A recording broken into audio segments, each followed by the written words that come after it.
but he worked for the most high-powered positions in the Federal Reserve. The Federal Reserve is the head of the snake. Oh, Herman Cain turns out it's a liar. It's not even the sex with these women. That's not good, but, you know, if he repented, he could be forgiven. The point is, it's the lying. He's a liar. People say, what do you mean he didn't admit to having sex with her? Oh, he just paid her rent for 13, almost 14 years? I mean, come on, folks. Stop being willful idiots. I'm going to go to your calls in the next segment. I need to hit some more into the news right now and continue on into the next.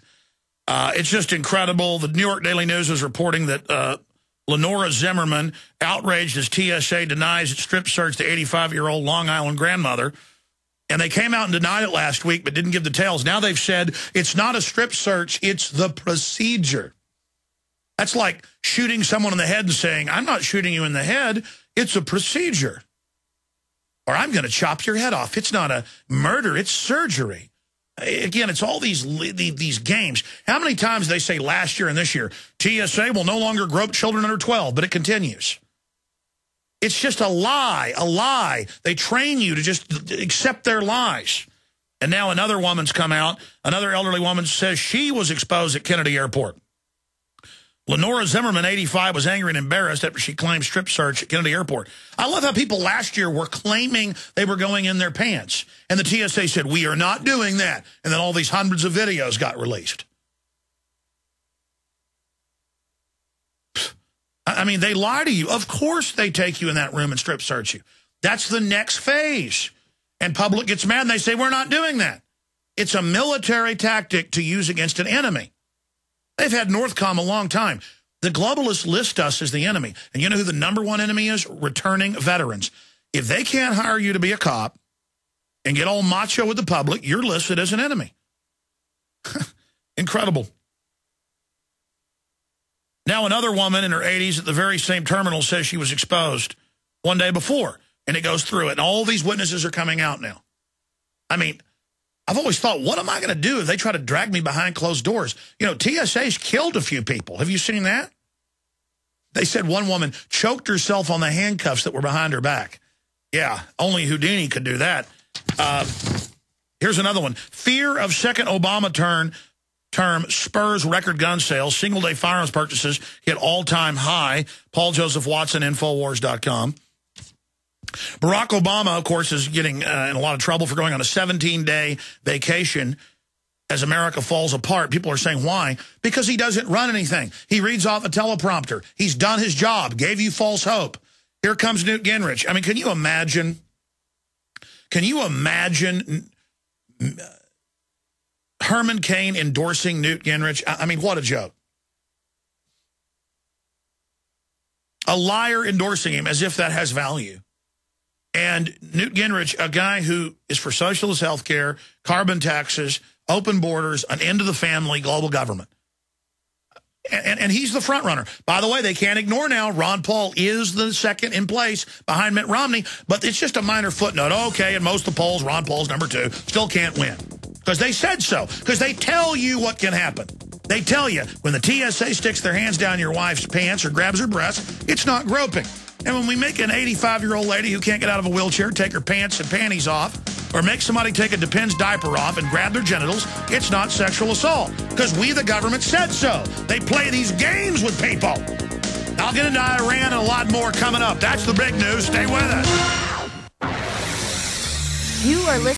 Jones. Okay, we got Bruce Fein joining us for about 20 minutes in the next segment. Ron Paul's chief legal analyst on the campaign, constitutional lawyer, author, to get into the NADD, which is the Enabling Act. It is the martial law provision. It is everything we've warned you of and more, and it signals they're getting ready to really drop the hammer here in the near future. Near future is a year, 2 years, 3 years from next month, next week. You don't know, but this, people keep saying, you've been talking about this for 16 years. It's coming true, but when's it really going to happen? They know to move slowly. But when you get down to the end, it can't move slow anymore. It's fast, and time's compressing. I'm going to continue with your calls. I'm going to get into the Iran news. I've already mentioned it in the first hour, but the real meat and potatoes on that and more, the spy drone shot down, Iran threatening war. all of it. Things are certainly escalating into big-time high gear right now. But right now, let's go back to your calls, and I'll continue with calls. Let's talk to Ezekiel, who's a Marine in Kentucky. Ezekiel, thank you, then Corey and others. Go ahead. You're on the air, Ezekiel. Yes, I'm a Marine and a former high school health teacher, and I was a health teacher in one of the roughest high schools in Kentucky, and I got to say, it's the younger generation who needs to be woken up the most. I mean, these kids truly are the children of Babylon. I tried to teach them about GMOs and organic agriculture, self-sufficiency, self-reliance, and they laughed and scoffed at me, and they have no concept of freedom or liberty. All they know is materialism, garbage pop culture, mindless video games, and chemical abuse. And this cohort is who needs woken up the most. They enlist because they want to live out the fantasies that they've first manifested on their Xbox 360s. You're right, and they like to beat up old people. That's a big phenomenon. Just we have degenerated, and heaven help us with this next year. I mean, it's really bad. You're right. So as a Marine, what's your view on this announcement that basically the Constitution was flushed down the toilet? It looks like the nail in the coffin to me. If they're able to implement it. Right. I really love to talk. I've got so much I'd love to talk to you about because I've been inside 4 facets of the system. I've been inside the military-industrial complex. I've been inside the educational system. I've been inside the prison-industrial complex. And I've been inside what I call the esoteric industrial complex. And I've seen some stuff that, that's invisible to a lot of people. But there's one point. Okay, well, you got the floor for 2 minutes. Hit it. Go. Okay, well, actually, I want to make one point. I want to call out the Tea Party and OWS. These movements need to stand up and reject the two-party dictatorship because I went to a Tea Party rally, and I've also been to OWS, and I got frustrated. The Tea Party needs to reject the Republicans. OWS needs to reject the Democrats. I would love to see Ron Paul team up with somebody like Kucinich to show that people who love freedom, whether they are progressive or conservative libertarians, can abandon squabbles of theoretical ideology and unite against the machine. We need a coalition to rise up in 2012. You can't dismiss such a united coalition as a waste voting spoiler. Well said. Well said. Give us 30 seconds on the military-industrial complex, and then tell us about the esoteric. There's one other point I want to get to. I'm sorry, it's kind of digressed. I just would like you to make a distinction because I think sometimes you kind of alienate people who misinterpret what you say about collectivism. There's state collectivism and there's libertarian collectivism. And an Amish community or a Buddhist or Catholic monastery. No. If people get together and decide to collectivize, that works really good if it's small and works really well. Small is beautiful. There's a book on that. It's command and control collectivism is the plague. Right. And, an eco-village or the family or, mutual aid and charity, that's real collectivism. Well, no, the globalists always counterfeit what's normal. That's why people get into collectivism. Exactly. No, I hear you. You're absolutely right. That's very sophisticated. All we're trying to do is explain when government comes at you or big corporations with collectivism, run the other way. I mean, I don't want to go live in the big plastic city of the zeitgeist people with some computer telling me what to do. It's programmed by some communist occultist. We'll be right back. Stay with us. All right, ladies and gentlemen, we are back live. Thank you. I was late getting back in the studio, running around out there getting some more articles together. The next 25 minutes or so, we are joined by constitutional law expert Bruce Fein. Then I'm going to go back to your calls and into the Iran situation, threatening to block off the Strait of Hormuz, the admitted Western military attacks inside the country. We told you months ago that's what was happening. Now it's admitted. It was really going on years ago, but now it's accelerated. We'll also get into what's happening with the economy. But Bruce Fein joins us. He's a lawyer who specializes in constitutional international law. And, of course, he's written articles for Slate, New York Times, Legal Times, The Washington Times. He's an expert on civil liberties. He's involved with the American Enterprise Institute and the Heritage Foundation, both conservative think tanks, as an analyst and commentator. And, of course, he's also an author. He is Ron Paul's chief legal advisor on the Constitution and Bill of Rights, and AmericanFreedomAgenda.org is one of his sites. And he joins us now to talk about the State of the Union. Going back when he was on with us, 4 or 5 months ago, we talked about Obama launching military operations and saying he didn't need Congress to do that he, quote, did it for the credibility of the UN. I mean, what a slap in the face. What treason. That he became the head of the Security Council, violating Article 1, Section 9, flaunting it. The news even admitted that. Now we enter a new phase, and Obama says he'll veto the sections of the National Defense Authorization Act where the military can arrest U.S. citizens. The whole world's a declaration of war against the world, kill anybody anywhere, including Northcom here in the U.S. So all of that's in there.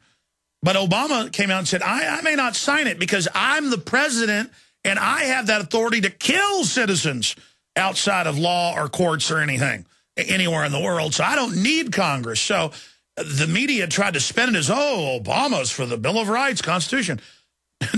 No, the press release his lawyers put out last week, we covered it here, said something entirely different. We'll get Bruce Fein's breakdown on this and get his take on the Ron Paul campaign. Bruce, thanks for coming on with us today. Well, thank you for inviting me. Wow, things are really accelerating. Were you shocked by this legislation? And give us your expert take on it and where this takes us. Yes, and I want to, let's take it from how we interpret the president's threat to veto. This is before the legislation was passed by the Congress. The president claimed, as you indicated, authority unilaterally to assassinate any American anywhere in the world on his say-so alone based upon secret facts, secret laws saying so-and-so is an imminent danger to the security of the United States. You don't have to be on a battlefield. You don't have to be involved in hostilities. You don't even have to be accused of a crime because Mr. Al-Awlaki had never been indicted. He'd never been subject to any even formal arrest warrant, anything like that. Neither was his 16-year-old kid who was vaporized a few days later. I mean, this is a power that would have made King George III jealous, and we overthrew King George III. This is a power that every tyrant would crave and celebrate. I can kill any of my citizens anytime I want based upon secret facts and secret law. And on imminent danger, I mean, he'd been on the list, Al-Awlaki, for over a year. And imminent danger, I mean, imminent means it's going to happen immediately. It shows the Orwellian use of language by the Obama administration. But that's before. He also claimed the absolute authority to decide on his own whether if he did capture an American citizen or a non-citizen in the United States based upon some suspicion that he said shows involvement in international terrorism, he could decide on his whim. I'll try you in a civilian court and prosecute you, or I'll try you in a military court, military commissions and prosecute you. I can just flip one way or the other, and you can't constrain me. That was before the legislation.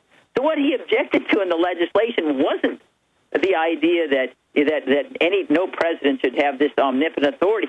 He was furious that Congress thought it had any say to try to constrain him in any way, because Congress was trying to limit his ability to flip detainees from the military system to the civilian system. So he wasn't defending civil liberties. He was destroying the last vestige of checks and balances and separation of powers by saying, Congress, you have no authority to try to limit me in any way I want whenever I claim I'm fighting a war. I am the law. It's like Louis XIV, the state, c'est moi. It's me. So the press, instead of understanding that, thinks now he's become an ACLU civil libertarian by vetoing the legislation. Incredible. That's what's so amazing. He's saying, no, because you're trying to follow the Constitution, even though this is unconstitutional, yeah. The way you're trying to pass it's constitutional. Right. I'm not going. And his lawyers said that, yeah. And the media went along with this. Bruce, do you think it's because they are ignorant or because they want to protect him? Well, I think it's a combination. Several of them I think, truly are just totally ignorant. But others, clearly, they want to, they do not like Congress, and this is a way in which they can try to paint Congress, the do-nothing Congress, whatever, that in part here it's not do-nothing Congress. They do not like the Tea Party conservative slant in the Congress, although this is the opposite of that. And so